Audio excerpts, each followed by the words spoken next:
mengucap syukur pagi hari ini. Kau telah sertai hidup kami sepanjang minggu, sepanjang umur kami Tuhan. Terima kasih, kami mau bawa korban syukur kami mau bawa pujian kami mau bawa penyembahan kami Tuhan hari ini. Hanya untuk Engkau Yesus. Biar Engkau yang bertahta di atas setiap pujian kami, di atas korban syukur kami, di atas penyembahan kami saat ini Tuhan. Terima kasih, terima kasih, terima kasih, terima kasih. Mari jemaat Tuhan, kita bangkit berdiri bersama-sama. Siapkan hati dan hidupmu. Biar kemuliaannya pagi hari ini memulihkan hati kita. Biar kemuliaannya pagi hari ini memberkati hidup kita. Terima kasih, terima kasih.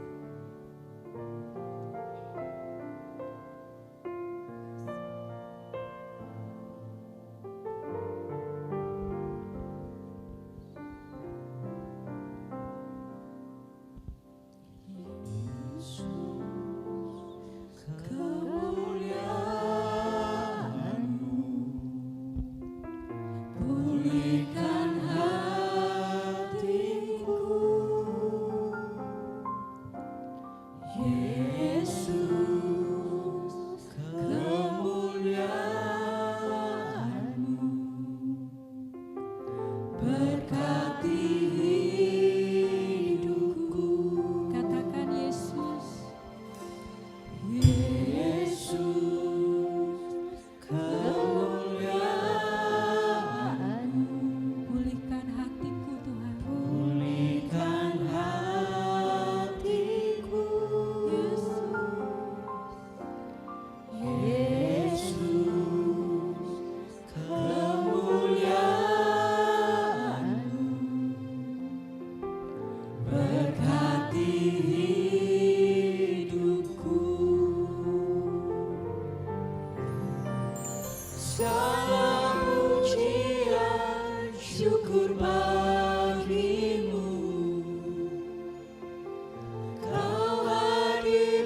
Yesus kemuliaan-Mu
Terima kasih Tuhan.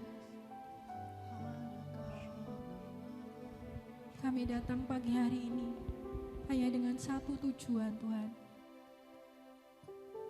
Hanya untuk memuji, hanya untuk menyembah-Mu Tuhan. Ini korban syukur kami. Apapun keadaan kami saat ini, kami mau tanggalkan semuanya. Dan pagi hari ini kami mau beri yang terbaik hanya untuk Engkau. Karena Engkau sudah lebih dulu mengasihi kami. Karena Engkau sudah memberkati kami. Karena Engkau sudah memulihkan hidup kami Tuhan. Terima kasih. Terima kasih Tuhan.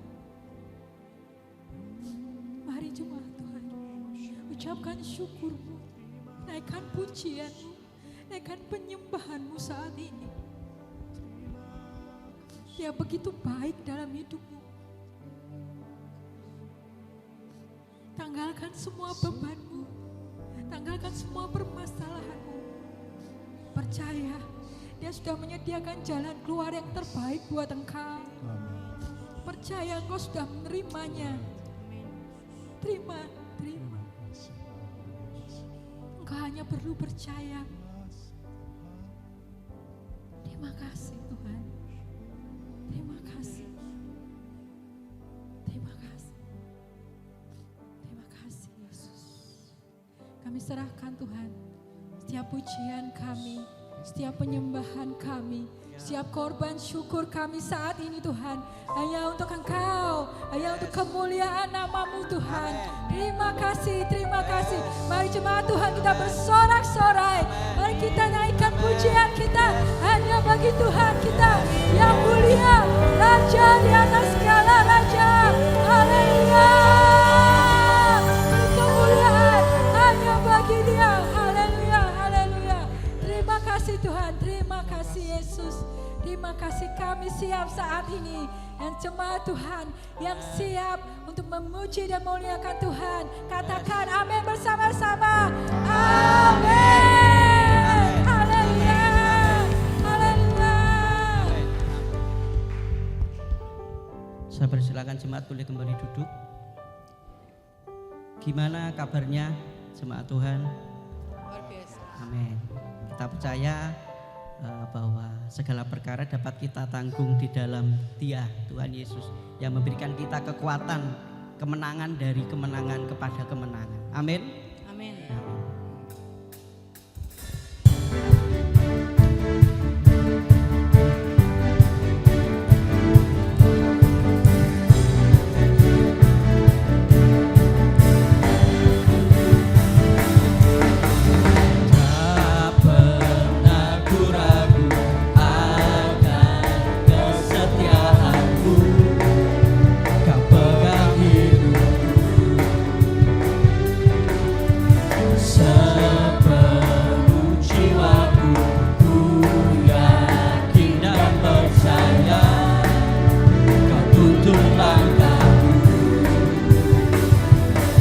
Yesus kaulah Raja dalam hidupku, berkuasa percaya untuk selamanya.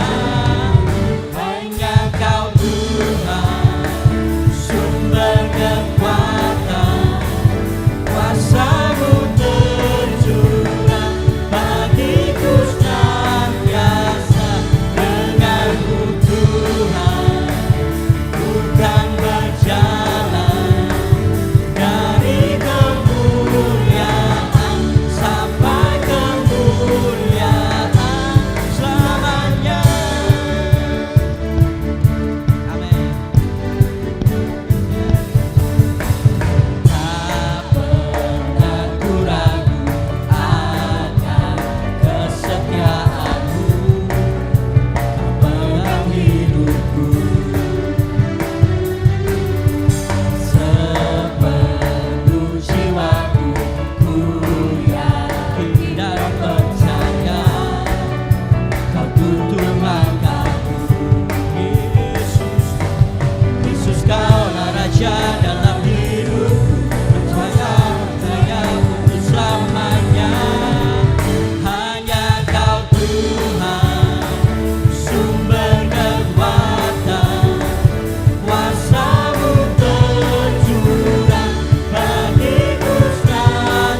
Saya minta jemaat boleh kembali bangkit berdiri, kita nyanyikan pujian ini.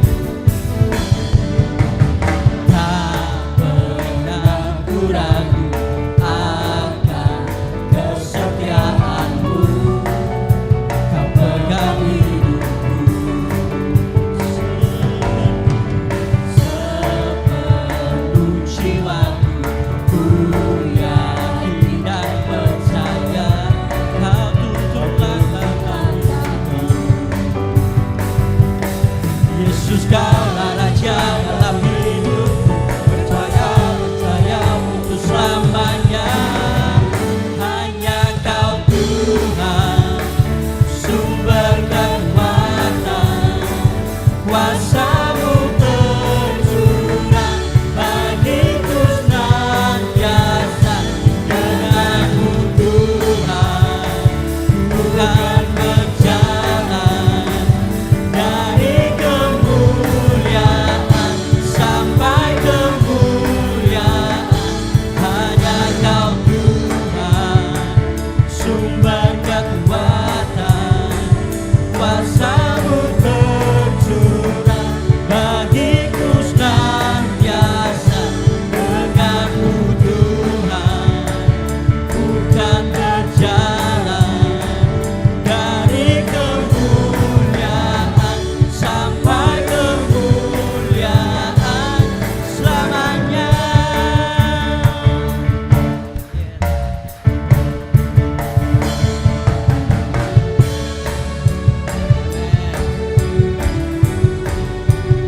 Terima kasih Tuhan.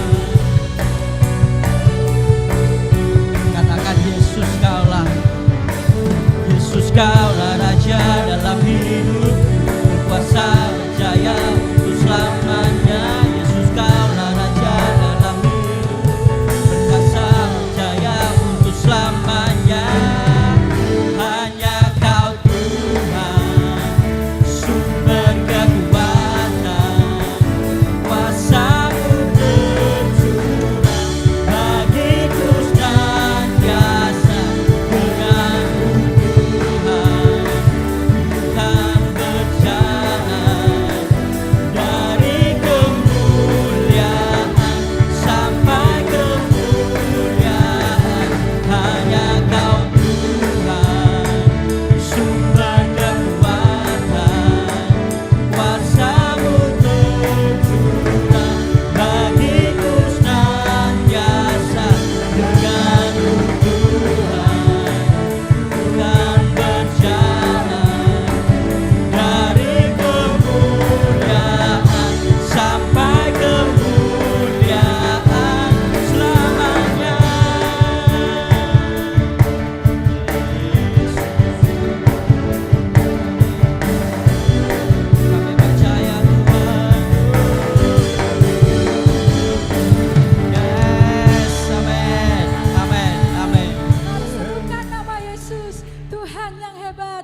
saya persilakan jemaat boleh kembali duduk. Kita persiapkan hati kita untuk boleh mendengarkan firman Tuhan.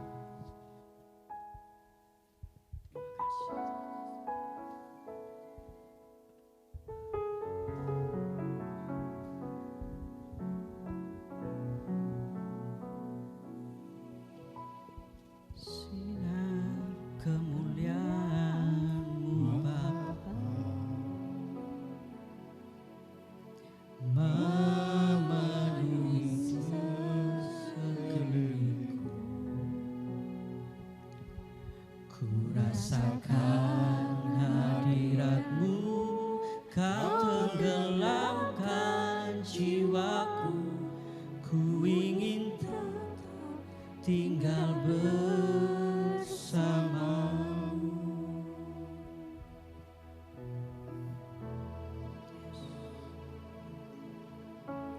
Sinar kemuliaan-Mu Bapa memenuhi sekelilingku. Ku rasakan hadirat-Mu, Kau tenggelamkan jiwaku. Ku ingin tetap tinggal bersama-Mu.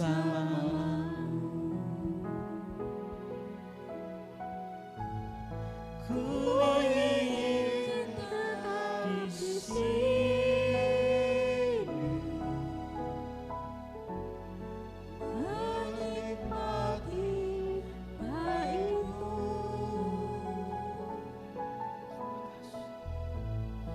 Ku ingin tetap di sini dan memandang indah wajah-Mu.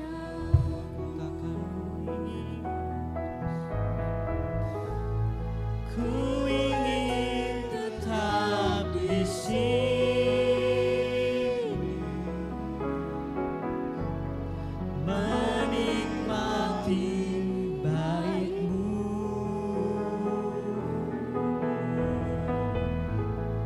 Ku ingin tetap di sini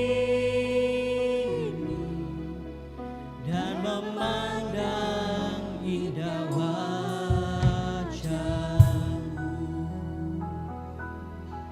Terima kasih. Sinar kemuliaan-Mu Bapa memenuhi sekelilingku. Ku rasakan hadirat-Mu, Kau tenggelamkan jiwaku. Ku ingin tetap tinggal bersama-Mu. Ku ingin tetap di sini, menikmati bait-Mu. Ku ingin tetap di sini dan memandang indah wajah-Mu. Ku ingin tetap di sini, menikmati bait-Mu. Ku ingin tetap di sini dan memandang indah wajah-Mu. Ku ingin tetap di sini, menikmati bait-Mu.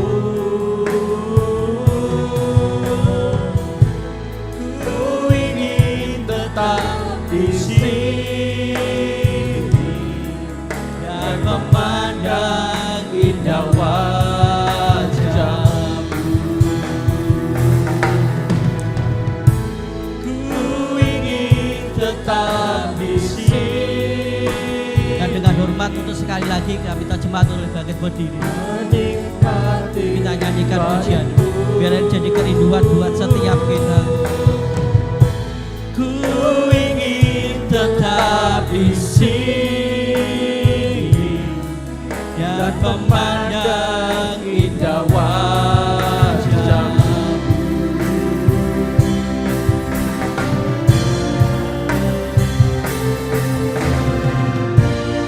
Ku ingin tetap di sini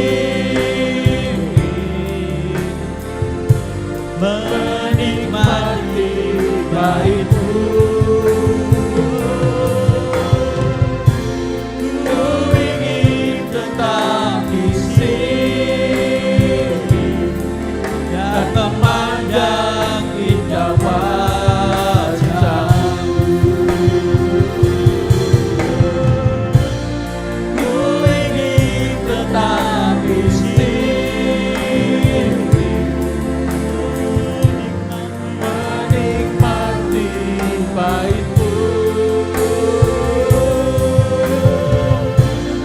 Ku ingin tetap di sini dan memandang indah wajah-Mu. Ku ingin tetap di sini. Biarlah kami boleh merasakan akan kasih-Mu bagi kami semua Tuhan. Ketika kami boleh bersama-sama ada di dalam bait-Mu Bapa, kasih-Mu mengalir memenuhi kehidupan kami semua Bapa. Ketika kami boleh bersama-sama datang di hadapan Bapa, indah wajah. katakan lagi dengan segala kesungguhan hati kita, ku ingin tetap di sini. Ku ingin tetap di sini menikmati bait-Mu.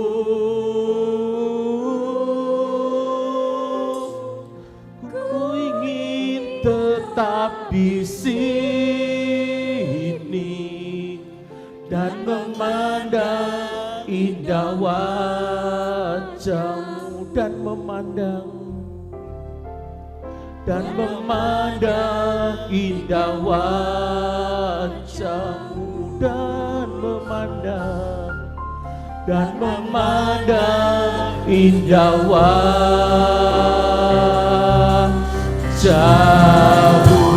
Oh Yesus, terpujilah nama-Mu Tuhan.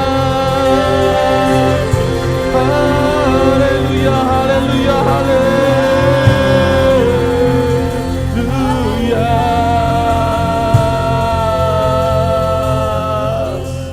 Terima kasih Tuhan. sungguh Tuhan, ini yang menjadi satu kerinduan dalam kehidupan kami Bapa. Untuk kami boleh selalu tinggal di dalam bait-Mu Tuhan. Untuk kami boleh menikmati akan kasih-Mu, menikmati Tuhan akan kebaikan-Mu Bapa. Ketika kami boleh bersama-sama dengan Engkau Tuhan, kami boleh lebih mengerti akan kehendak dan keinginan-Mu dalam kehidupan kami semua.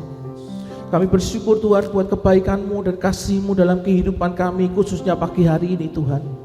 Untuk kami boleh bersama-sama ada di dalam bait-Mu yang kudus, untuk kami boleh menaikkan pujian penyembahan kami di hadapan-Mu. Dan biarlah semuanya itu jadi satu persembahan yang menyenangkan hati-Mu saja. Dan tiba saja bagi kami untuk kami belajar kebenaran firman-Mu, Tuhan yang karuniakan buat setiap kami roh hikmat, roh ayu, roh pengertian yang daripada Tuhan, untuk kami boleh mengerti dan memahami kebenaran firman Tuhan bagi kami semua. Berikan buat kami hati dan telinga seorang murid yang mau mendengarkan pengajaran firman Tuhan, dan mau berdoa menyerahkan pemberitaan firman Tuhan pada saat ini, dari awal saya pertengahan kepada akhirnya, ke dalam berkat dan penyertaan tangan-Mu, di dalam nama Tuhan Yesus Kristus kami sudah berdoa, dan kami kembalikan segala puji, hormat, kemuliaan bagi nama-Mu. Amin. Haleluya. Silakan Bapak bisa duduk kembali. Shalom saudara yang kasih Tuhan.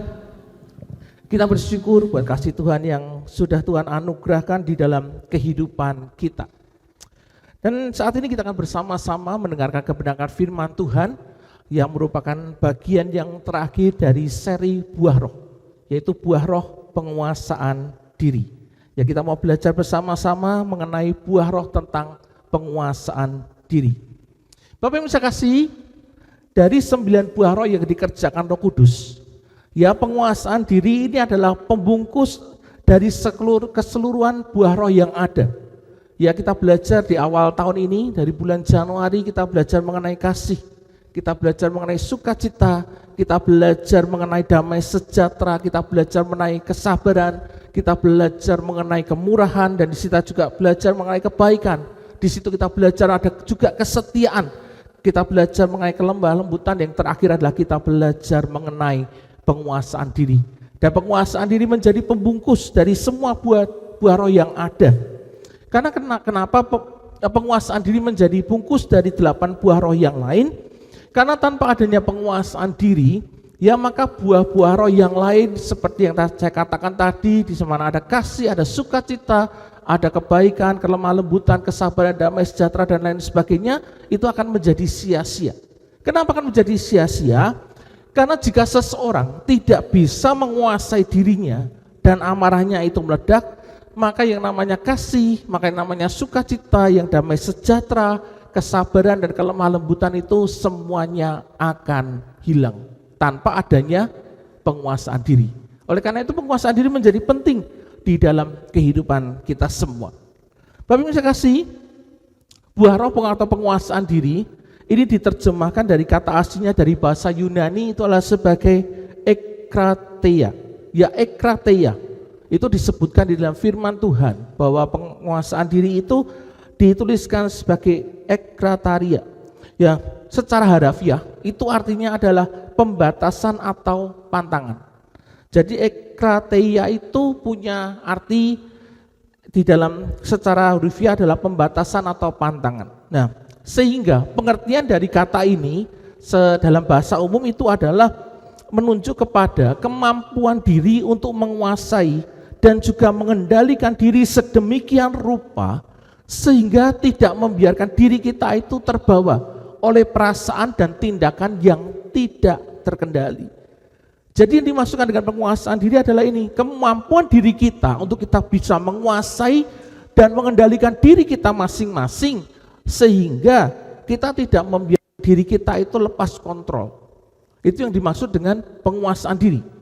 Dan dengan demikian, unsur yang harus dikendalikan di dalam diri kita itu ada beberapa hal, yaitu juga menyangkut mengenai akal budi kita, menyangkut mengenai emosi kita, dan juga menyangkut akan kehendak atau kemampuan yang ada di dalam diri kita. Ya, untuk kita bisa menguasai diri, kita harus bisa menguasai emosi kita harus bisa menguasai perasaan kita harus bisa menguasai akal budi kita, dan juga kehendak kita. Sehingga penguasaan diri itu menjadi satu hal yang nyata di dalam kehidupan kita. Tapi kita juga percaya bahwa kemampuan itu bukan berasal dari diri kita sendiri, tetapi itu merupakan karya atau kerja dari Roh Kudus yang akan menolong dan juga membantu kita agar kita dapat menguasai diri kita. Roh Kuduslah yang menolong, Roh Kuduslah yang membantu kita untuk kita bisa mengendalikan diri. Dan kita melihat mengapa hal penguasaan diri ini menjadi penting bagi hidup orang percaya, sehingga menjadi satu bagian dari 9 buah roh yang merupakan karya Roh Kudus di dalam kehidupan kita. Ya, diberikan penguasaan diri di dalam setiap orang yang sudah dipenuhi Roh Kudus di dalam kehidupannya. Kita lihat di dalam 1 Korintus pasal 9 ayat yang ke-27. Di sini Rasul Paulus menuliskan mengenai hal penguasaan diri. Di situ ditulis oleh firman Tuhan. 1 Korintus pasal 9 ayat ke-24 sampai yang ke-27, di situ dikatakan, "Tidak tahukah kamu bahwa dalam gelanggang pertandingan semua peserta turut berlari, tetapi hanya satu orang saja yang mendapat hadiah. Karena itu, Larilah begitu rupa sehingga kamu memperolehnya. Tiap orang yang turut mengambil bagian dalam pertandingan menguasai dirinya dalam segala hal. Ya, menguasai dirinya dalam segala hal. Mereka berbuat demikian untuk memperoleh satu mahkota yang fana atau hadiah yang fana. Tetapi berbeda dengan kita. Tetapi kita untuk memperoleh suatu mahkota yang abadi. Ya, kita menguasai diri kita itu untuk apa? Untuk kita memperoleh suatu mahkota yang abadi. Sebab itu aku tidak berlari tanpa tujuan, dan aku bukan petinju yang sembarangan saja memukul. Perhatikan, tetapi aku melatih tubuhku dan menguasainya seluruhnya. Supaya apa? Supaya sesudah memberitakan Injil kepada orang lain, jangan aku sendiri ditolak. Itu yang dituliskan oleh Rasul Paulus kepada jemaat di Korintus. Bagaimana Rasul Paulus berkata bahwa kita semua itu mau menguasai diri kita untuk apa? Untuk kita mengejar satu tujuan, yaitu apa? Satu tujuan mahkota yang abadi. Dan dia tidak sembarangan saja melakukannya, tetapi dia melatih tubuhku dan menguasainya. Bapak yang saya kasih, diteruskan di situ, ada mahkota abadi yang tersedia di surga. Ketika nanti kita kembali ke rumah Bapa, ya, ada mahkota-mahkota yang Tuhan sediakan bagi kita. Salah satunya adalah mahkota yang abadi, di mana kita mengendalikan diri kita menguasai tubuh kita sepenuhnya, ya, dan itu hanya bisa kita dapatkan. Mahkota yang abadi itu bisa kita dapatkan ketika apa? Ketika kita mau melatih tubuh kita dan menguasai seluruhnya. Ya, tetapi itu juga bukan hal yang mudah untuk dilakukan. Karena apa? Kita punya tubuh daging yang cenderung itu mudah untuk berbuat dosa. Maka untuk melatih dan menguasainya jelas membutuhkan satu usaha, dan juga bukan perkara yang gampang. Tetapi kita mau bersama-sama berfokus kepada garis akhir akan kerajaan surga, sehingga kita dimampukan ya untuk kita boleh menguasai tubuh kita sepenuhnya, sama seperti apa yang dituliskan oleh firman Tuhan. Bapak yang saya kasih, penguasaan diri akan membuat kita menjadi semakin serupa dengan Yesus Kristus. Karena ketika kita memiliki penguasaan diri, maka kita tidak akan mudah terbawa atau tergoda dengan arus dosa yang di dunia ini semakin dahsyat kerjanya. Ya, di hari-hari terakhir yang kita alami ini, dosa begitu merajalela dan selalu ada dekat dengan kita. Tetapi kalau kita memiliki penguasaan diri, firman Tuhan katakan kita akan menjadi serupa dengan Kristus, dan kita tidak mudah terbawa dengan arus dosa dunia. Dan saat ini kita akan bersama-sama belajar dan melihat bagaimana cara agar kita dapat melatih penguasaan diri di dalam kehidupan kita. Ya, tadi firman Tuhan mengatakan latihlah dirimu, ya, untuk kita bisa menguasai diri kita. Oleh karena itu bagaimana kita bisa melatih penguasaan diri di dalam kehidupan kita? Yang pertama, cara agar kita dapat melatih penguasaan diri di dalam kehidupan kita itu adalah dengan berdoa dan berpuasa. Berdoa dan berpuasa. Roma 12 ayat 2 berkata, janganlah kamu menjadi serupa dengan dunia ini, tetapi berubahlah oleh pembaharuan budimu, sehingga kamu dapat membedakan manakah kehendak Allah, apa yang baik, yang berkenan kepada Allah, dan yang sempurna. Ini yang dikatakan oleh firman Tuhan. Ya, jangan kita menjadi serupa dengan dunia ini, tetapi kita harus berubah. Berubah sesuai dengan apa? Sesuai dengan pembaharuan budi kita di dalam Yesus Kristus. Bapak yang saya kasih, seseorang yang kuat secara fisik, berbadan besar, berotot, ya, mungkin seperti Adirai, ya, berbadan besar, berotot, ya, kita belum tentu juga kuat secara serta mampu menguasai dirinya sendiri. Ya, jadi tidak semua orang yang badannya besar, badannya berotot, ya, kuat secara fisik itu belum tentu dia bisa menguasai dirinya sendiri. Kita bisa belajar dari kehidupan Simpson. Ya, Alkitab mencatat bahwa ia sangat kuat. bahkan mampu mengalahkan ribuan orang Filistin dan menguasai sebuah kota. Namun Samson tidak berdaya di hadapan seorang wanita yang namanya Delila. Ya, ia tidak mampu mengendalikan nafsu kedagingannya, sehingga dengan mudahnya dia dibohongi, dia diperdaya oleh seorang wanita. Ya, akibat dari tidak dapat menguasai dirinya, Samson harus mengalami nasib yang sangat tragis. Akhir hidupnya pun sia-sia. Ya, kepalanya digunduli, matanya dicungkil, dan dia dijadikan pelawak di hadapan raja-raja orang Filistin. Padahal kita tahu Samson orang yang luar biasa. Ya, dia bisa mengalahkan ribuan bahkan ratusan orang Filistin dengan sebuah rahang keledai. Tetapi karena dia tidak bisa menguasai dirinya, akhir hidupnya sia-sia. Dan karena dia tidak bisa menguasai dirinya, kehendak Allah itu tidak bisa nyata di dalam kehidupannya. Di dalam perjalanan hidupnya, Samson lebih baik memakai kekuatan fisiknya untuk membalas dendam pribadi terhadap orang Filistin. Dan bukannya untuk menggenapi panggilan Tuhan di dalam membebaskan orang Israel dan kuasa orang Filistin. Bapak bisa baca di dalam kitab Hakim-Hakim bagaimana kisah Samson. Segala hal yang dilakukannya melawan orang Filistin itu berasal dari dendam pribadinya. Bukan karena dia harus menggenapi firman Tuhan, bagaimana dia sebagai nasir Allah atau orang pilihan Tuhan untuk menjadi pembebas buat orang Israel. Tetapi dia memakai kekuatan fisiknya lebih banyak untuk membalas dendam kepada orang-orang Filistin.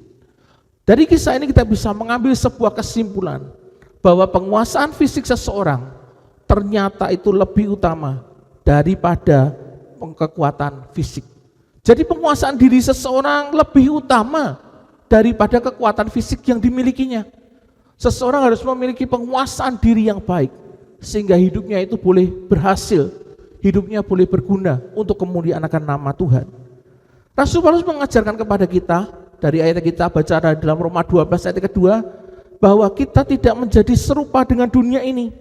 Dan dalam hal inilah kita sangat membutuhkan yang namanya penguasaan diri. Tidak menjadi serupa dengan dunia ini, yaitu bukan hal yang dengan mudah kita lakukan karena kita masih hidup di dunia ini.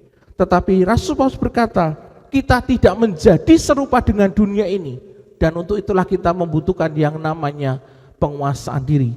Dan agar kita dapat menguasai diri kita, karena kita melihat bagaimana kita dapat menguasai diri kita adalah dengan doa dan puasa. Kenapa dengan kita dapat melatih penguasaan diri kita dengan berdoa dan berpuasa? Karena doa dan puasa adalah cara yang telah teruji untuk membantu kita untuk dapat membatasi kedagingan kita, sehingga roh kita bisa semakin terus berkembang dan kita juga memiliki roh yang kuat. Ya, tadi dikatakan tidak semua orang yang badannya besar, ototnya kuat itu bisa menguasai dirinya. Oleh karena itu, untuk kita bisa melatih penguasaan diri, doa dan puasa menjadi cara yang sudah teruji untuk kita bisa membatasi kedagingan kita. Karena pada saat berpuasa kita menahan diri dari makanan atau keinginan yang menggoda di dalam kehidupan kita. Ya, awalnya memang mungkin tidak mudah, tetapi kita percaya dengan pertolongan dari Roh Kudus, kita pasti bisa melaksanakannya, kita bisa dimampukan untuk berdoa dan berpuasa dan mengalahkan akan kedagingan-kedagingan yang mencoba untuk menyeret kita jatuh di dalam dosa.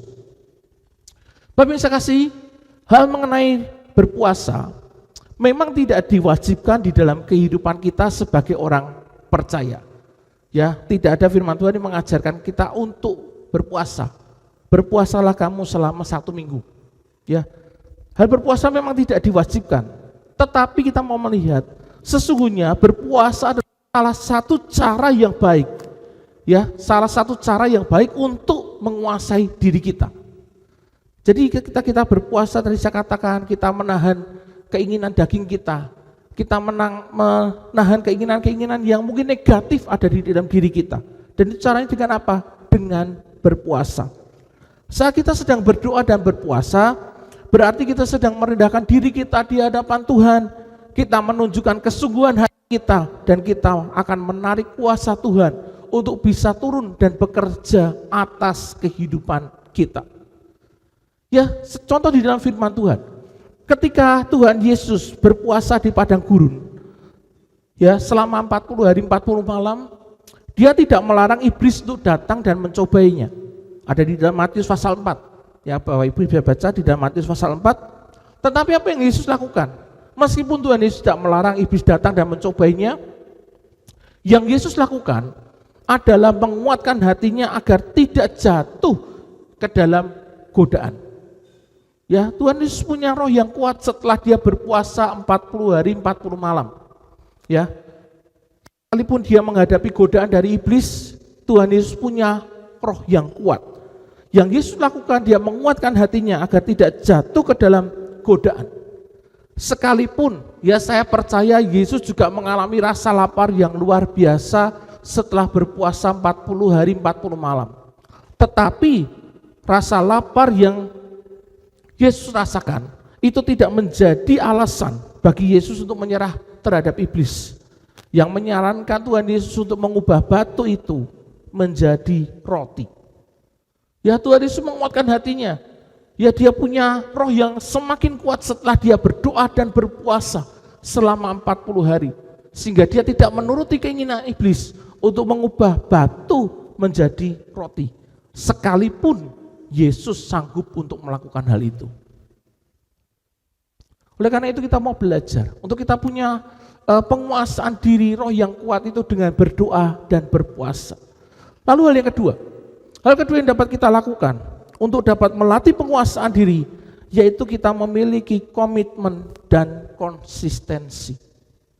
Komitmen dan konsistensi. 2 Timotius pasal 4 ayat ke-5 berkata, tetap kuasailah dirimu dalam segala hal, sabarlah menderita, lakukanlah pekerjaan pemberita Injil, dan tunaikanlah tugas pelayananmu.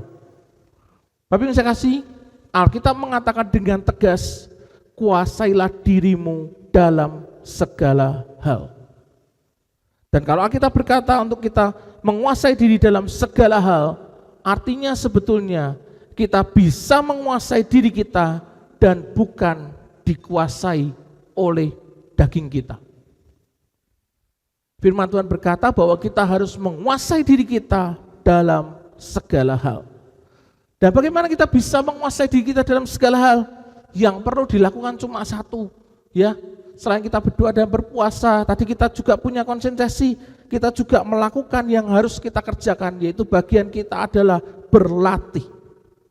Ya, karena dengan demikian kita akan mampu bertahan dan menang saat kedagingan itu berusaha keluar dan memperlihatkan dirinya. Kalau kita memiliki banyak latihan, ya kita akan lebih memahami bagaimana ketika kedagingan itu mau keluar di dalam diri kita. Dan itu hanya bisa kita lakukan dengan cara berlatih. Yang perlu dilakukan ada dengan berlatih. Kalau kita lihat di dalam firman Tuhan, Bapak Ibu yang saya kasih, selain Simson, ada juga Raja Saul. Ya, Raja Saul ini adalah contoh dari orang yang dia dipilih dan diurapi Tuhan secara luar biasa. Tetapi karena dia tidak bisa menguasai dirinya, hidupnya itu berakhir sia-sia. Ya, Raja Saul adalah raja pertama di Israel. Ya, Saul itu pada awalnya dia dipilih dan diurapi oleh Nabi Samuel sebagai raja atas bangsa Israel. Karena bangsa Israel pada waktu itu meminta seorang raja. Dan Tuhan memberikan seorang raja dan yang dipilih adalah Saul. Raja Saul memulai karirnya sebagai raja yang bijaksana dan taat akan Allah. Tapi sayangnya di dalam perjalanan kehidupannya, karena dia tidak melatih penguasaan diri dalam hidupnya, dia pada akhirnya melakukan banyak ketidaktaatan, sehingga hidupnya berakhir dengan tragis juga. Ya, hidupnya berakhir dengan tragis. Bagaimana hidupnya berakhir? Raja Saul hidupnya berakhir, dia mati tertancap pedangnya sendiri. Ya, dia bunuh diri. Ketika dia diserang oleh musuh-musuhnya dan terpojok, ya, Dia tidak bisa melarikan diri. Dia suruh bujangnya untuk membunuh dirinya, tapi bujangnya menolak. Akhirnya apa? Akhirnya Raja Saul menjatuhkan dirinya sendiri di atas pedangnya. Ya, orang yang diurapi Tuhan, orang yang dipilih Tuhan menjadi raja, matinya bunuh diri dengan pedangnya sendiri. Oleh karena itu Bapak Ibu saya kasih, kedudukan dan keberhasilan seringkali membuat seorang menjadi lupa diri. Seseorang yang pada awalnya rendah hati dan bergantung sepenuhnya kepada Tuhan bisa berubah setelah dia mendapatkan akan keberhasilan dan kedudukan. Dia berubah menjadi orang yang mengandalkan dirinya sendiri, atau dia mengandalkan talenta yang sudah Tuhan berikan kepadanya, karena dia merasa bahwa dia menjadi orang yang berhasil, dia orang yang menjadi sukses karena kemampuan yang dia miliki. Dia tidak sadar bahwa Tuhan yang mengangkat hidupnya, dia tidak sadar bahwa Tuhan yang memakai hidupnya, dan Tuhan juga yang mengurapi dirinya. Motivasi melayani Tuhan yang awalnya murni tanpa disadari bisa berubah menjadi mencari keuntungan diri sendiri apabila seseorang tidak memiliki penguasaan diri yang baik di dalam hidupnya.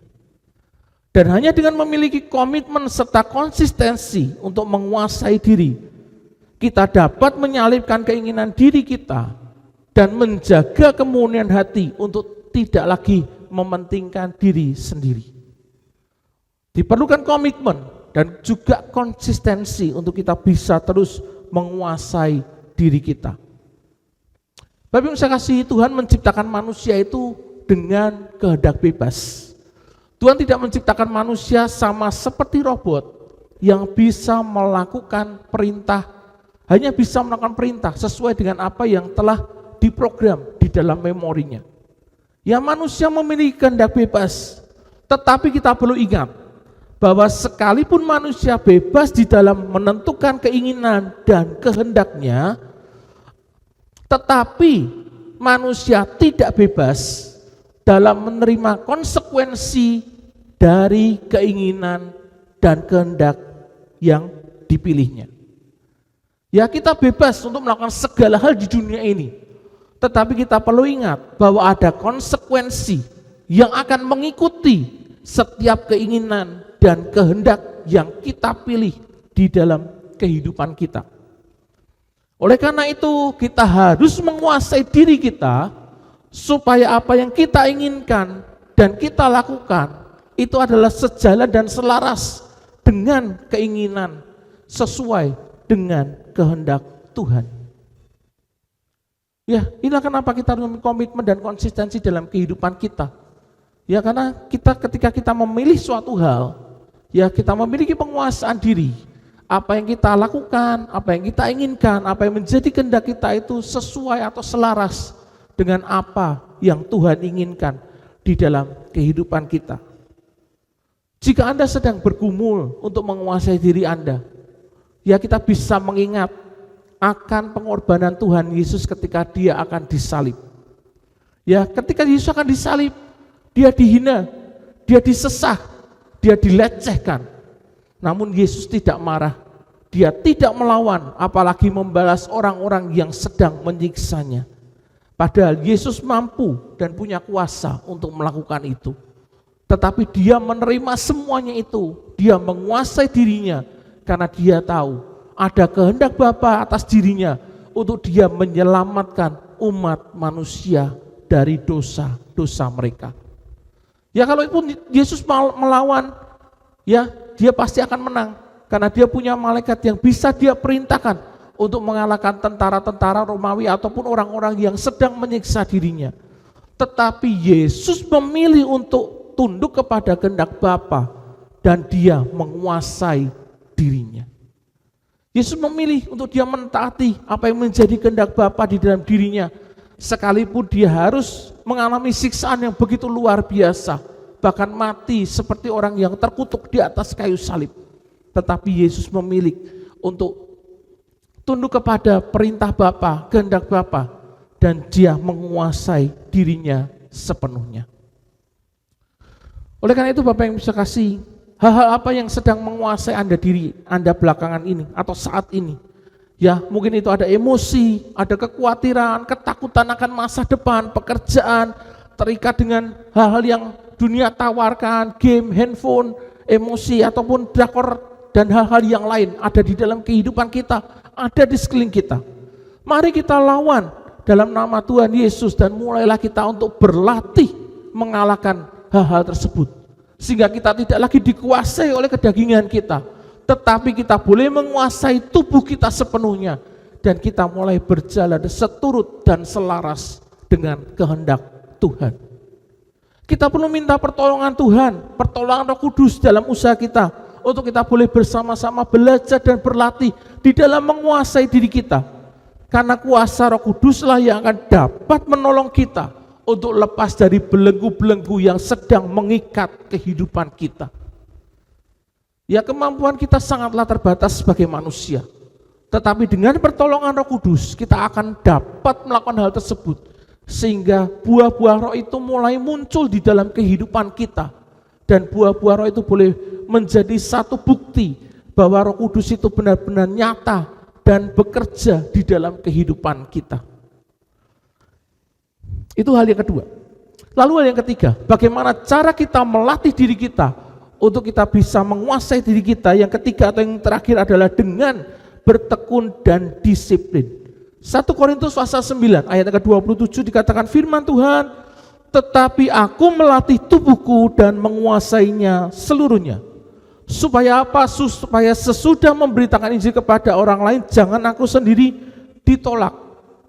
Bapak yang bisa kasih, sebagaimana para atlet mendisiplin tubuh mereka dengan mengarahkan pikiran mereka kepada tujuan untuk memenangkan satu pertandingan di dalam hidup mereka, demikian pula Rasul Paulus, dia mendisiplin tubuhnya dan dia menguasainya.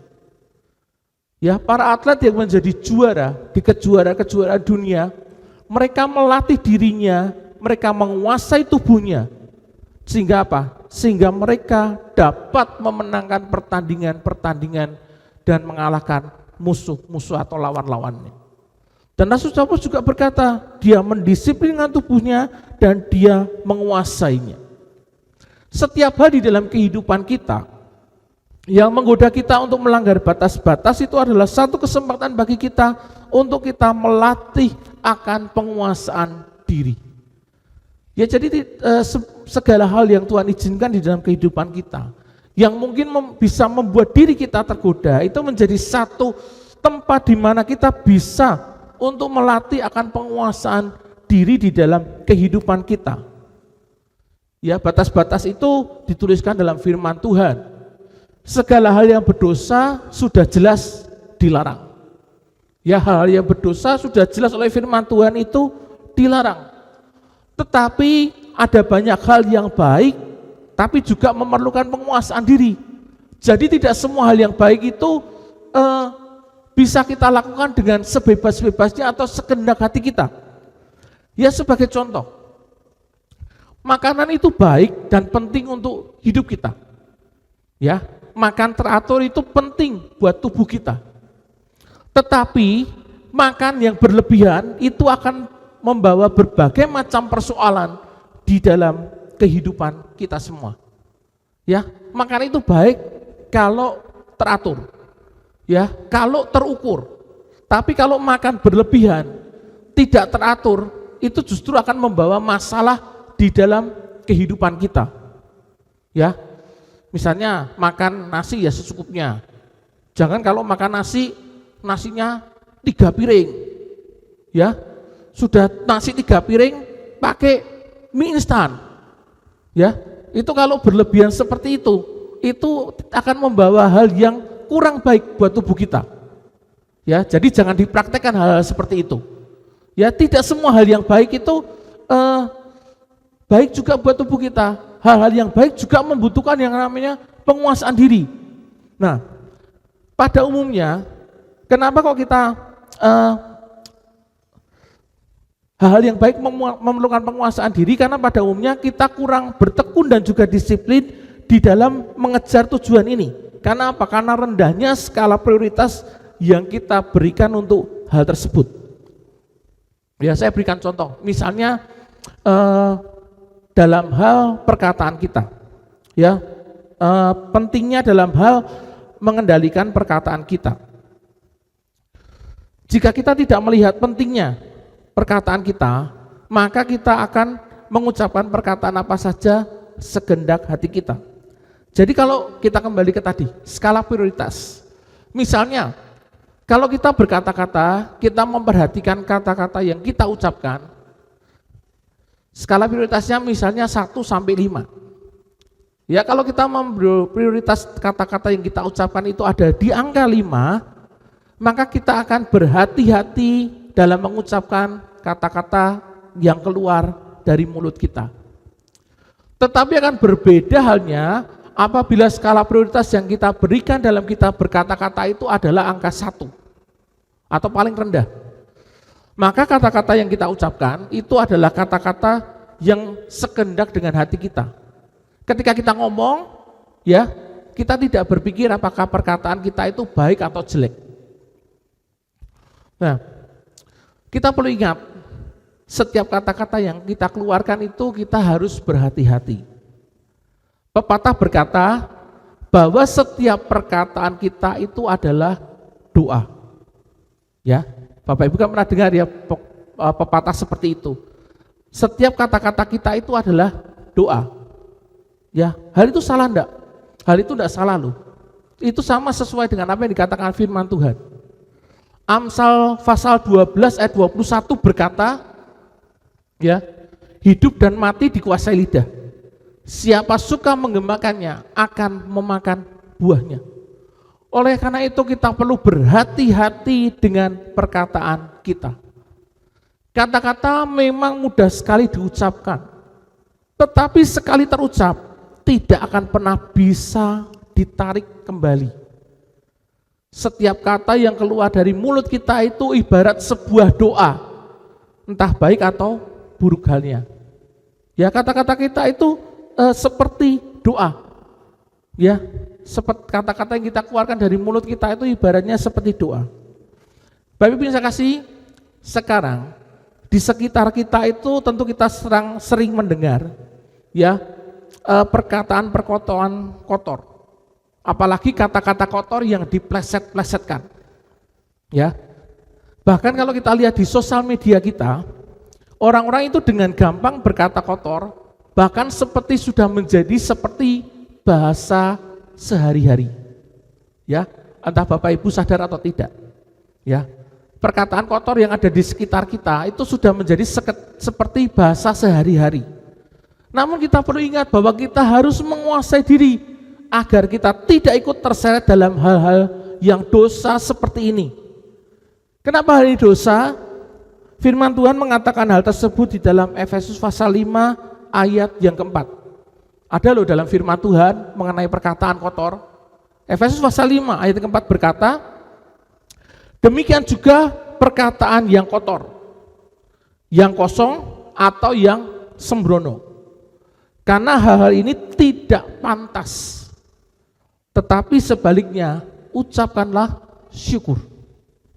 Ya, firman Tuhan dengan tegas menulis, ya, tidak dengan metafora. Tuhan Yesus firman Tuhan menuliskan dengan tegas perkataan yang kotor, yang kosong, yang sembrono. Hal itu dikatakan firman Tuhan tidak pantas. Tetapi apa yang dilakukan? Kita harus mengucap syukur dengan kata-kata kita. Ya, jadi ayat ini sudah menjelaskan dengan sangat jelas kalau berkata kotor itu adalah hal yang tidak pantas. Ya, meskipun hal itu mungkin sudah menjadi budaya di sekeliling kita, di lingkungan kita, tetapi tetap hal itu dikatakan tidak pantas. Kenapa tidak pantas? Karena Tuhan mau kita itu jadi teladan di dalam perkataan kita. Ya, kalau anak-anak Tuhan itu perkataannya kotor, firman Tuhan berkata, jangan kamu menjadi serupa dengan dunia ini. Kalau dunia ngomong kotor, anak-anak Tuhan harus ngomongnya yang baik. Ya, anak-anak Tuhan itu harus menjaga kata-katanya. Oleh karena itu kita perlu memberikan skala prioritas yang tinggi ya di dalam hal perkataan kita. Daripada bicara kotor, lebih baik kita mengucap syukur, kita memuji Tuhan ya, sehingga apa yang keluar dari mulut kita itu bukan kutuk tapi berkat. Kata-kata yang membangun, kata-kata yang menguatkan, kata-kata yang bisa memberkati orang-orang yang ada di sekeliling kita. Itu yang harus kita kerjakan di dalam kehidupan kita. Bagaimana kita harus memiliki disiplin di dalam kehidupan kita. Di dalam Alkitab dituliskan, ya, seorang anak muda yang namanya Daniel. Ya, dikatakan Daniel dia berlutut 3 kali sehari. Dia berdoa dan juga memuji Allahnya. Ya, 3 kali sehari Daniel berlutut, berdoa dan memuji Allah. Tidak hanya saleh, Daniel juga dianggap 10 kali lebih cerdas daripada semua orang berilmu yang ada di seluruh kerajaan pada waktu itu. Tetapi tidak semua orang suka dengan apa yang Daniel lakukan. Ada orang-orang yang mempersalahkan doa dan ibadahnya. Ya, tetapi sekalipun demikian, apa yang Daniel lakukan? Daniel melatih dirinya untuk tekun dan disiplin dalam hal beribadah kepada Allah, sehingga Tuhan menyertai dan memberkati hidupnya. Ya, sekalipun ada orang-orang yang tidak suka sama Daniel, Daniel dia belajar untuk tetap teguh, untuk tetap tekun, melatih dirinya dalam menjaga hal ibadahnya kepada Tuhan. Tidak hanya itu, di dalam kitab Daniel juga dituliskan bagaimana Daniel dan teman-temannya, Sadra, Mesah dan Abednego, mereka juga menjaga makanannya. Ya, mereka menolak makanan raja karena makanan raja itu bagi mereka itu makanan yang najis. Karena apa? Karena sebelum dimakan oleh raja dan para pembesar-pembesarnya, makanan-makanan itu dipersembahkan kepada berhala. Ya, makanan-makanan itu dipersembahkan kepada berhala, setelah itu baru mereka makan. Dan Daniel tidak mau menajiskan dirinya dengan makanan bekas persembahan berhala. Ya, makanya dia berkata kepada pemimpin istana untuk mengganti makanannya. Karena apa? Daniel tidak mau menajiskan dirinya. Dia saleh, dia menjaga hal beribadahnya kepada Tuhan, dia melatih dan menguasai dirinya. Sehingga apa yang terjadi ketika dia tekun dan dia dapat menguasai dirinya, Tuhan menyertai dan memberkati hidupnya. Baik, saya kasih meskipun hal ini mungkin sudah menjadi dalam kehidupan kita, tetapi kita mau belajar. Ya, belajar dari kisah Daniel. Melalui ketekunan dan kedisiplinannya itu, Tuhan itu mengangkat hidup Daniel. Walaupun saat itu Daniel hidup di dalam masa pembuangan. Ya, Daniel tidak sedang hidup di dalam kerajaannya, di tanah kelahirannya. Dia statusnya, di situ dia adalah orang buangan. Tetapi karena dia menjaga dirinya, dia menguasai dirinya, Tuhan memberkati, Tuhan memakai hidupnya secara luar biasa. Dan memang harus diakui, bahwa untuk bertekun dan disiplin, bukanlah satu hal yang sekali lagi saya katakan mudah untuk dilakukan. Tetapi kita harus berusaha untuk melakukan yang terbaik, tentunya dengan pertolongan Roh Kudus. Dan kita percaya ketika kita mau belajar, ya untuk melatih penguasaan diri di dalam diri kita akan melihat banyak hal yang besar yang akan Tuhan kerjakan di dalam kehidupan kita. Amin. Karena dari penguasaan diri kita akan melihat karya Tuhan itu dinyatakan atas kehidupan kita. Dan Tuhan akan bekerja lebih dahsyat lagi, lebih luar biasa lagi di dalam kehidupan kita semua. Amin. Mari kita mau datang kepada Tuhan. Kita angkat sebuah pujian. Yesus, Kau kebenaran, karena Dia Tuhan yang menyelamatkan akan kehidupan kita. Dia memberikan kepada kita satu penghidupan. Dia memberikan kepada kita satu pengharapan. Dan kita percaya kalau kita hidup bagi Tuhan, Tuhan yang akan bekerja secara luar biasa dalam kehidupan kita.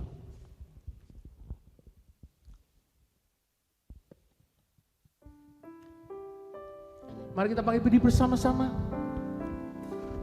Nyanyikan pujian ini sebagai doa kita pada pagi hari ini di hadapan Tuhan. Yesus, Kau kebenaran, kebenaran yang menyelamatkanku. Kau memberikanku hidup dan pengharapan.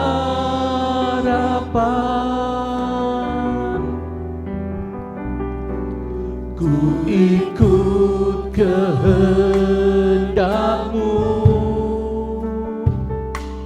ku perlu anugerah-Mu. Ku nyatakan janji-Mu kepadamu. Kalau ku hidup, kalau ku hidup bagi-Mu. Mataku tetap menyembah-Mu. Dunia tak bisa menjauhkanku dari kasih-Mu. Selama ku hidup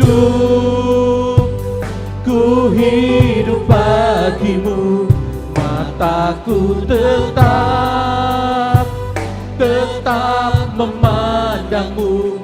Dunia tak bisa menjauhkanku dari kasih-Mu.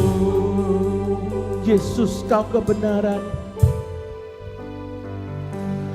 Yesus, Kau kebenaran yang menyelamatkanku. Kau memberikanku hidup dan pengharapan.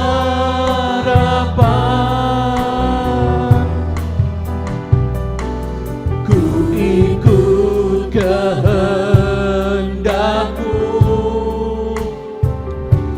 ku perlu anugerah-Mu. Ku nyatakan janji-Mu kepadamu. Katakan, kalau ku hidup, kalau ku hidup bagi-Mu. Hatiku tetap menyembah-Mu. Dunia tak bisa menjauhkanku dari kasih-Mu. Selama ku hidup bagi-Mu. Mataku tetap memandang-Mu. Dunia tak bisa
menjauhkanku dari kasih-Mu. Dunia tak bisa, dunia tak bisa menjauhkanku dari kasih-Mu.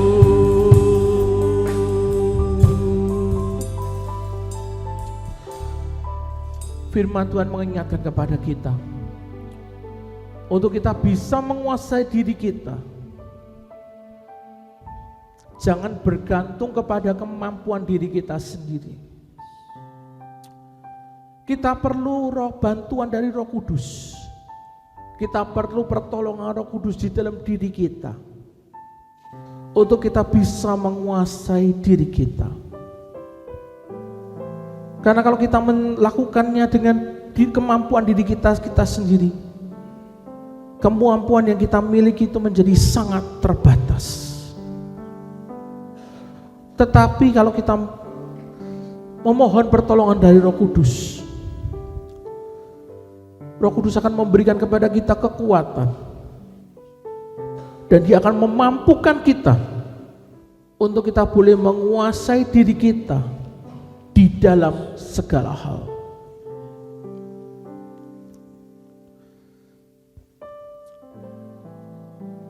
Saat ini kita yang rindu untuk kita boleh tetap menguasai diri kita di tengah-tengah arus dunia yang semakin gelap ini. Engkau boleh mengangkat tanganmu di hadapan Tuhan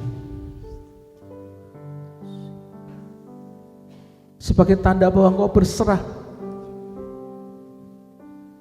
dan membuka hidupmu untuk Roh Kudus boleh bekerja secara nyata dalam dirimu untuk dapat memberikan buah Roh itu nyata di dalam kehidupanmu, dan terkhususnya mengenai penguasaan diri. Jangan menjadi serupa dengan dunia ini, tetapi Tuhan rindu untuk kita berubah menjadi berbeda dari dunia ini, karena kita adalah orang-orang pilihan Tuhan. Terima kasih Yesus, terima kasih. Haleluya Tuhan, haleluya. Saat ini Bapa, ketika kami boleh bersama-sama datang di hadapan-Mu Bapa, Engkau melihat buat setiap hati anak-anak-Mu Tuhan, mereka yang membutuhkan pertolongan Roh Kudus di dalam kehidupan mereka, sehingga mereka boleh menguasai diri mereka Tuhan di dalam segala hal. Roh Kudus mengalir dalam hidup anak-anak-Mu Bapa. Engkau yang menolong, membantu mereka Tuhan, untuk mereka boleh memiliki penguasaan diri yang sempurna di hadapan-Mu, sehingga setiap keinginan, setiap kehendak itu sejalan dan selaras dengan kehendak-Mu ya Bapa. Dan kami tidak mau bergantung kepada kemampuan diri kami sendiri, tetapi kami mau bergantung dan berharap sepenuhnya Tuhan kepada Tuhan Yesus Kristus dan kepada Roh Kudus-Mu yang berkuasa atas kehidupan kami Bapa. Dan kami percaya kalau Roh Kudus-Mu ada di dalam kehidupan kami, hidup kami pasti akan berubah. Hidup kami boleh menjadi berkat dimanapun kami berada, karena hidup kami mengalami perubahan, dan buah-buah Roh itu boleh muncul di dalam kehidupan kami semua Tuhan, sehingga kemanapun kami berada, dimanapun kami berada, hidup kami boleh menjadi saksi Kristus yang memancarkan terang, yang menjadi garam buat dunia ini Bapa. Terima kasih Bapa, terima kasih. Hamba-Mu sudah selesai menyampaikan kebenaran firman, tapi biar Roh Kudus-Mu sendiri yang terus bekerja, mengubah dalam kehidupan kami, memproses hidup kami Tuhan, semakin hari semakin indah dan berkenan di hadapan-Mu Bapa. Terima kasih Bapa, terima kasih buat berkat-Mu pada saat ini. Dan Kau juga mempersiapkan kami semua Tuhan, kalau sebentar kami akan bersama-sama mengambil bagian di dalam persekutuan dengan tubuh dan darah Tuhan. Untuk kami mengingat pengorbanan yang sudah Tuhan Yesus lakukan bagi kami semua. Pengorbanan yang sudah menghapus akan setiap dosa-dosa kami Tuhan, yang sudah menebus setiap pelanggaran-pelanggaran kami Tuhan. Dan biarlah kami boleh dikuduskan, disucikan, dilayakkan Tuhan untuk boleh mengambil bagian di dalam persekutuan dengan tubuh dan darah Tuhan. Terima kasih Bapa, terima kasih. Di dalam berkat nama Tuhan Yesus, hamba meterangkan firman-Mu dalam kebenaran Bapa. Di dalam nama Putra-Mu tunggal Yesus Kristus kami sudah berdoa. Amin. Silakan Bapak Ibu kembali, dan saya mengundang para petugas berjamaah kudus bisa maju ke depan untuk kita boleh bersama-sama mempersiapkan diri untuk mengambil bagian di dalam persekutuan dengan tubuh dan darah Tuhan dalam perjamuan kudus pada saat ini.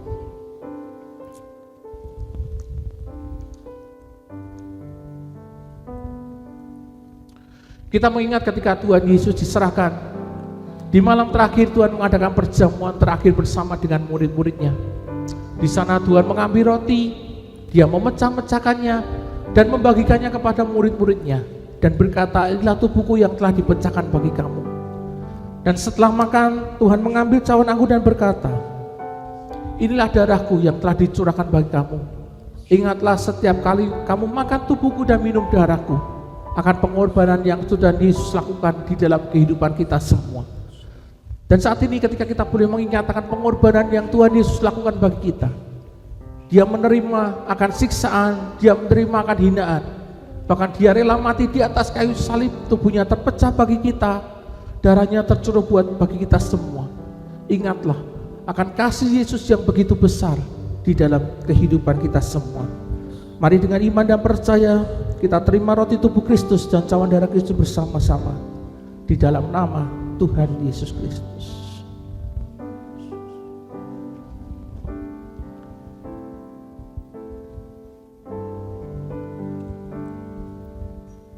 Yesus telah mati bagimu.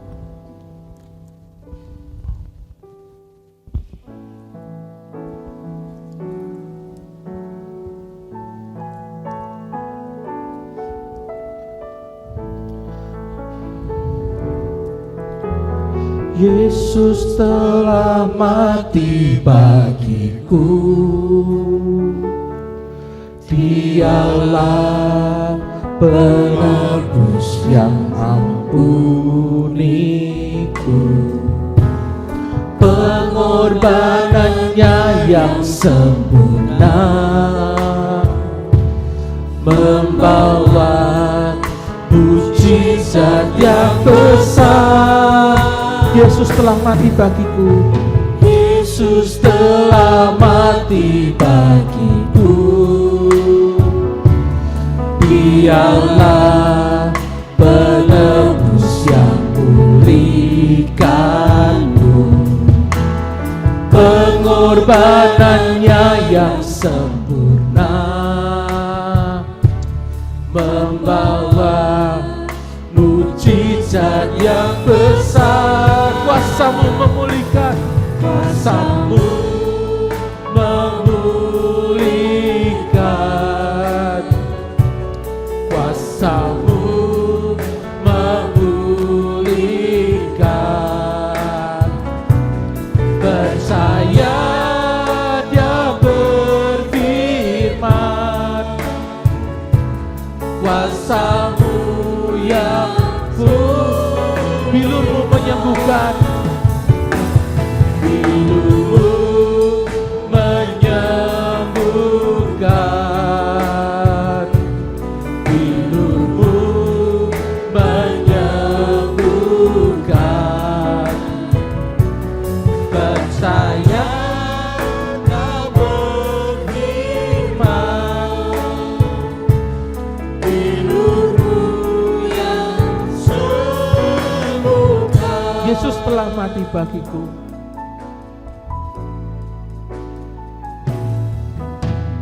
Yesus telah mati bagiku. Dialah penebus yang ampuniku. Pengorbanannya yang sempurna membawa mujizat yang besar. Kuasamu menyembuhkan, Kuasamu memulihkan, kuasamu memulihkan. Percaya Dia berfirman, kuasamu yang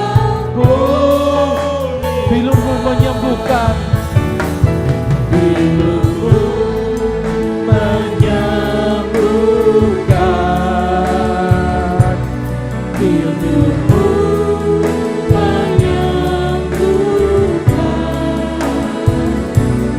Percaya Kau berfirman. mari kita mau bangun diri bersama-sama.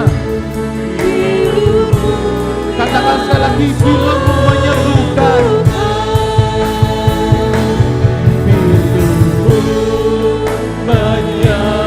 Menyembuhkan, amin Tuhan.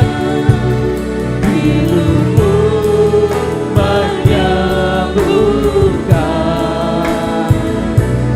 Percaya Kau berfirman, bilurmu yang Percaya Dia berfirman, percaya Dia berfirman, bilurmu yang percaya Dia berfirman, percaya Dia berfirman, bilurmu yang sembuhkan.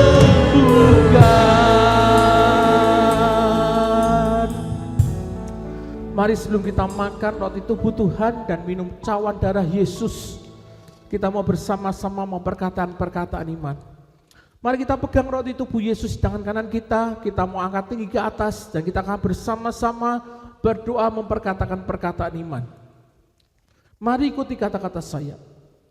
Dalam nama Tuhan Yesus Kristus, aku percaya roti ini adalah tubuh Tuhan dan cawan ini adalah darah Yesus.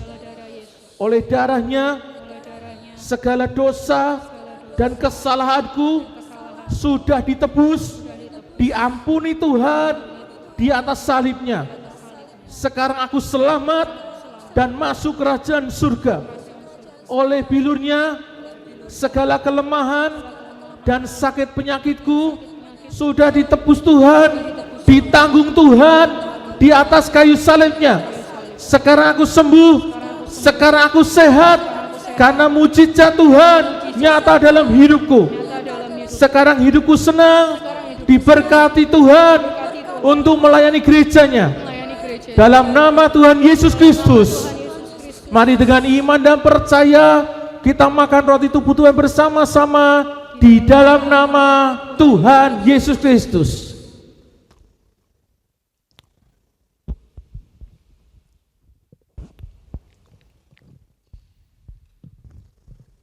Pindahkan cawan di tangan kanan kita. Inilah cawan darah Yesus yang telah dimeteraikan oleh kematian Tuhan Yesus di atas kayu salib. Kita meminum darah Yesus dan kita mengingatkan pengorbanannya yang sudah menyucikan dan menghapuskan setiap dosa-dosa kita dan menyembuhkan segala sakit penyakit kita. Mari dengan iman dan percaya kita minum cawan darah Yesus bersama-sama di dalam nama Tuhan Yesus Kristus.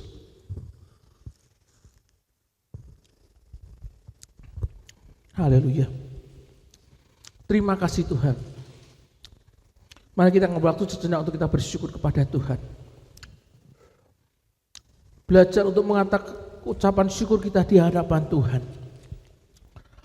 Berlatih untuk kita boleh bersyukur buat setiap kebaikan yang sudah Tuhan kerjakan di dalam kehidupan kita.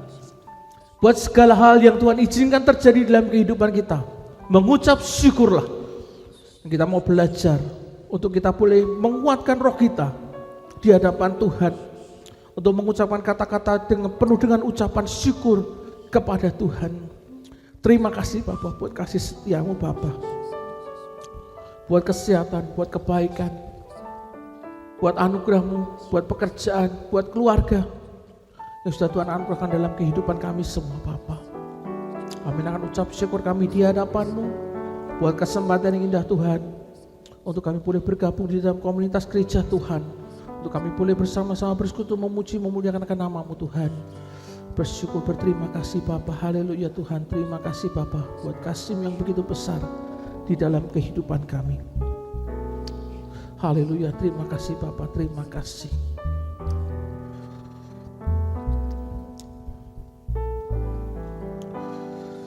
Hanya ucapan syukur yang bisa kami bawa di hadapan-Mu Tuhan, untuk kami membalas kasih-Mu yang begitu besar di dalam kehidupan kami. Tuhan yang telah mati bagi kami, tersalib di atas kayu salib. Bukti kasih Tuhan yang terbesar di dalam kehidupan kami semua Tuhan. Sehingga kami yang harusnya binasa di dalam neraka, kekekalan api neraka, saat ini kami punya satu pengharapan untuk masuk dan tinggal di dalam kerajaan surga yang mulia bersama dengan Engkau Bapa. Semua karena kasih-Mu dalam kehidupan kami semua Tuhan. Dan kami juga percaya kami membawa kuasa perjanjian baru di dalam diri kami semua Bapa. Kami yang sedang menghadapi masalah, persoalan Tuhan, kami menerima jalan keluar. Mereka yang sakit Tuhan yang sembuhkan. Karena kami percaya kuasa Tuhan tidak pernah berubah. Dulu, sekarang, bahkan sampai selama-lamanya kuasa Tuhan tidak pernah berubah. Dan kami percaya Tuhan, kuasa-Mu bekerja di tengah-tengah jemaat pada saat ini. Dan kami berdoa Tuhan, Engkau sendiri Tuhan yang terus memproses kehidupan kami Tuhan, sehingga hidup kami Tuhan boleh semakin berkenan dan nama-Mu saja yang ditinggikan. Kami mengucap syukur dan berterima kasih. Kami mengucap syukur untuk perjamuan kudus pada pagi hari ini. Di dalam berkat nama Tuhan Yesus Kristus kami sudah berdoa. Amin. Sementara calon-calon pernikahan kembali dikumpulkan,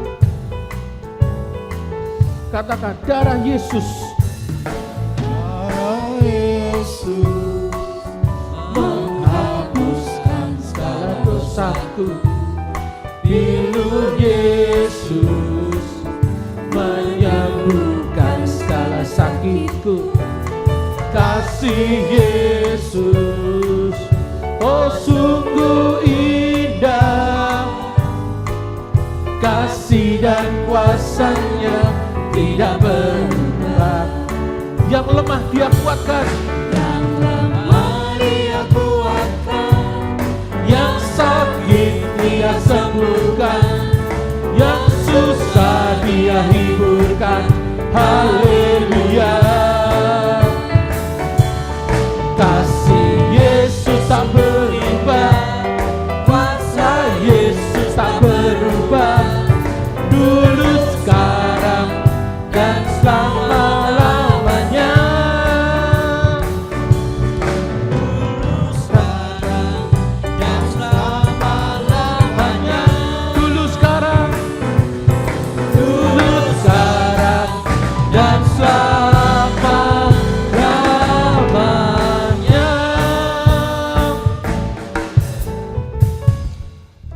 Ya, sebelum kita mengakhiri ibadah kita akan mendengarkan beberapa informasi kegiatan gereja kita yang nanti akan disampaikan oleh Pendeta Pratama Yohani Immanuel. Waktu dan tempat kami persilahkan.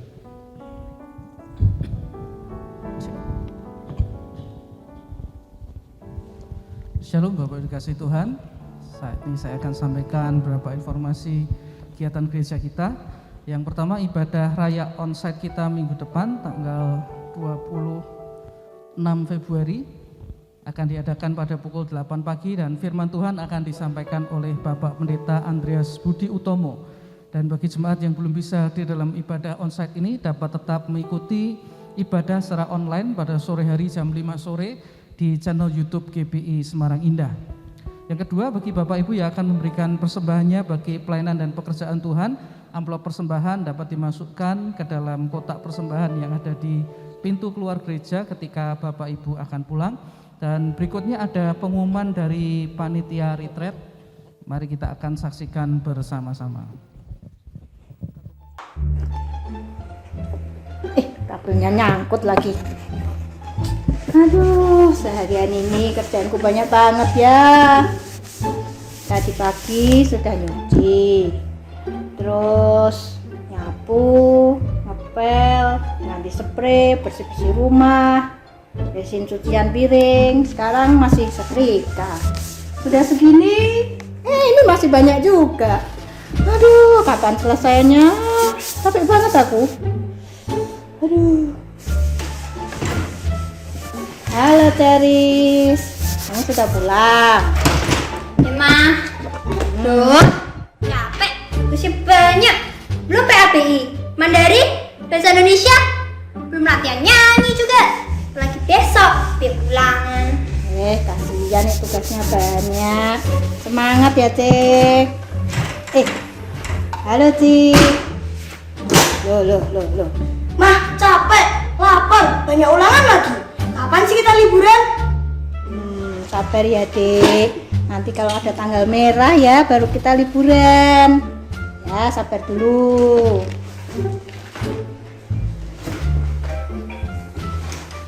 Halo Papa. Halo, wah kalian udah di rumah semua. Aduh. Gimana pekerjaannya hari ini? Ya beginilah mah, nggak tahu. Cici kamu ke sana.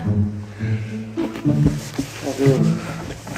Hari ini tuh nggak tahu nggak biasanya klien pada komplain. Kenapa? Ini itulah. Nggak tahu nih.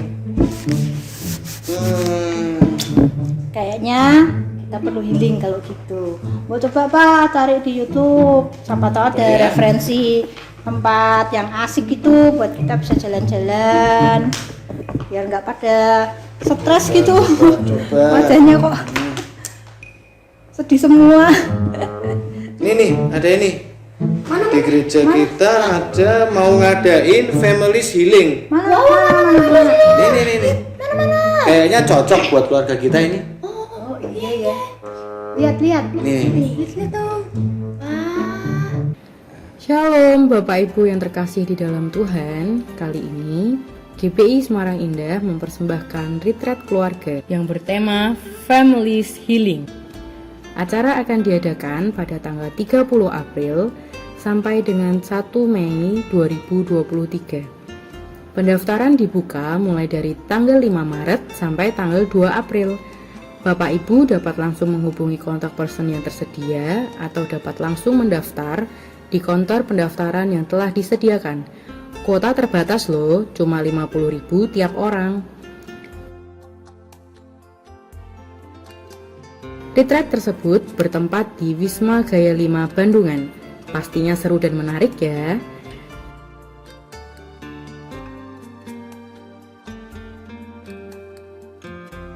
Dan retreat tersebut akan dilayani oleh hambanya, yaitu Bapak Yosea Dwi Kristiono dari Gereja JKI Injil Keselamatan.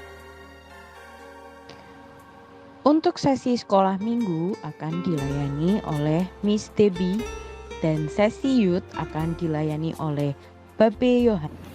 Mari kita bersama-sama mengikuti dan memeriahkan acara retreat ini. Rasakan hadiratnya, pemulihannya, dan kuasanya. Jangan lupa daftar ya. Tuhan Yesus memberkati. Mau. Yuk Ci, kita siap-siap. Yuk. Sana.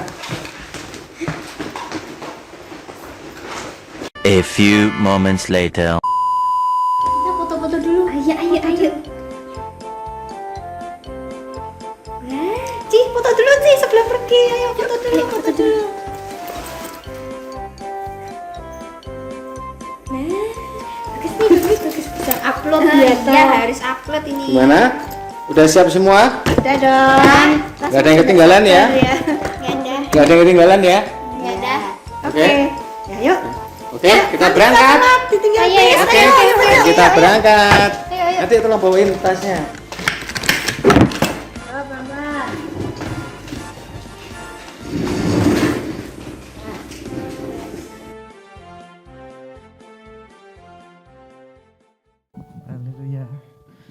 Bapak kasih Tuhan, segera daftarkan diri Anda dan keluarga Anda karena tempat sangat terbatas. Nah Bapak kasih Tuhan, sebentar kita akan pulang dengan menerima doa berkat dari Tuhan Yesus, yang menerima berkat dari Tuhan Yesus. Tapi ada satu pengumuman agar setelah ibadah ini Bapak Ibu sekalian dimohon untuk tidak pulang dahulu karena ada fellowship dari hari ini, hari yang spesial Ibu Gembala Sidang kita berulang tahun. Ya mari saya ajak kita bangkit berdiri sekali lagi bersama-sama. Kita akan mengakhiri ibadah kita dengan menerima doa berkat. Terima kasih Bapak, kami sungguh bersyukur untuk berkat kasih dan anugerah-Mu melimpah dalam hidup kami. Terima kasih untuk kesempatan kami bisa bersama-sama beribadah, memuji dan besarkan nama-Mu, menerimakan berkat firman-Mu, dan tolong kami untuk terus dapat mengendalikan diri kami di hadapan-Mu sehingga hidup kami bisa jadi terang, jadi garam, jadi teladan dimanapun kami berada. Bapak Surgawi, sebentar lagi kami akan akhiri ibadah kami hari ini dan kami berdoa Engkau curahkan berkat-Mu berlimpah atas kami semua. Bapak Ibu kasih Tuhan, pada akhir ibadah kita mari angkatlah kedua tangan-Mu kepada Tuhan, tangkap dan terimalah berkat Tuhan atas hidup-Mu. Tuhan memberkati keluarga dan rumah tangga-Mu, Tuhan memberkati usaha dan pekerjaan-Mu, Tuhan memberkati Engkau dengan kesehatan yang baik, Tuhan memberkati pendidikan yang sedang Kau jalani, Tuhan memberkati pelayanan-Mu makin dahsyat dan makin luar biasa. Tuhan memberkati hidup-Mu sehingga hidup-Mu berhasil, beruntung dan berkemenangan. Tuhan memberkati Engkau dan melindungi Engkau. Tuhan menyinari Engkau dengan wajah-Nya dan memberi Engkau kasih karunia-Nya. Tuhan menghadapkan wajah-Nya kepadamu dan memberi Engkau damai sejahtera dari sekarang sampai Maranatha, saat Tuhan Yesus Juru Selamat yang sangat kita kasihi itu datang kembali untuk kali yang kedua. Dan semua yang percaya terima berkat Tuhan berkata amin.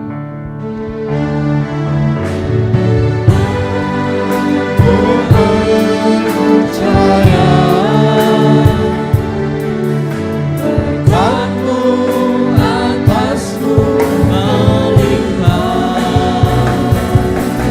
kebajikan, kemurahan